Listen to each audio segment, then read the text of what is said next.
have finally finished the third surah in the Quran, so let's have a chat about what I thought. So first off, and this is just very, very generic, I found this surah overall just a little bit less engaging than Al-Baqarah.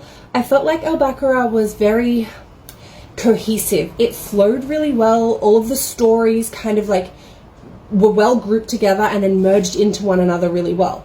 Whereas this one just felt a little bit less cohesive. It was a little bit more jumpy. I did really, really like some of the verses and some of the stories in here. This surah talks about the birth of Maryam, or Mary, and I have just realized that this is the first time I have seen a woman's name mentioned in the Quran. So I know in my video about Al-Baqarah I mentioned Adam and Eve, and I've actually since learnt that Adam's wife is named Hawa, but her name isn't mentioned.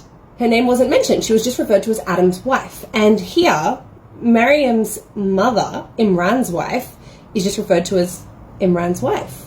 So how come Mary, or Maryam, is given such status that she's referred to by name? The other two women that we've read about weren't deemed important enough to be given their names. So I don't know if this is like a spoiler alert for the rest of the Quran, but I have a question. So I obviously use other sources. I use a YouTube channel called Project Zamzam all the time whenever I'm reading and studying.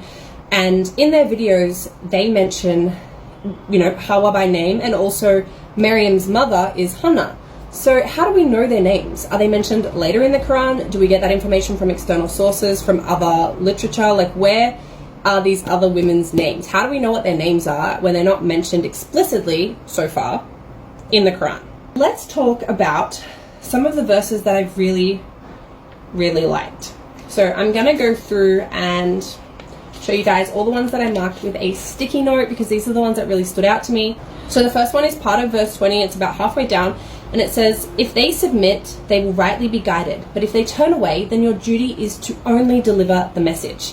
And I think this ties in really well to one of the verses in the previous surah where it states that there is no compulsion in religion, right? So it is not the Prophet Muhammad's duty to force people to convert. He's only there to deliver a message, and whether they take that message on board or not is, I guess, up to them. This is another instance where it's saying like there's no compulsion. It's up to you whether you want to believe it, whether you want to submit, whether you want to live by it. It's up to you. Muhammad is only a messenger. I've actually already discussed this one, so I'm going to skip it. This is the one about splitting into sects. And I feel like we dove down a big rabbit hole with the sects and the hadith, and I've decided that, you know, the hadith are probably too complicated and too much for me to take on right now, and I'm going to stick with just reading the Quran. So I'm going to just leave that for now. A lot of you left really good feedback, so I'm gonna just leave it until the end. I think it's just a little bit too complicated. Okay, so 195. This one, just, I read it and I was like, Palestine, the people of Palestine. If you guys watched my first video, you'll know that I'm reading the Quran because I was just so moved by the resilience of the people of Palestine. They are currently going through probably one of the worst atrocities anyone could ever imagine living through, yet they are still so steadfast in their religion. Like, if it was me and I was a religious person and all of these horrible things were happening to me, I would be questioning whether a God exists, not being driven further into my faith. So it was seeing all of those videos that really made me interested in learning about Islam in the first place. And when I read this verse, I was like, oh my God, this is them right here. So this is 195, and it said, so their Lord responded to them, I will never deny any of you, male or female, the reward of your deeds. Both are equal in reward. Those who migrated or were expelled from their homes and were persecuted for my sake and fought, and some were martyred, I will certainly forgive their sins and admit them into the gardens under which rivers flow as a reward from God. And with God is the finest reward. Verses like this have to be why they are so steady in their faith. Also, 198, I'm not going to read the whole verse. I mean, the whole verse is quite beautiful, but it's just this little section. It refers to paradise as gardens under which rivers flow. And it's just so, I don't know why, but that's just so beautiful.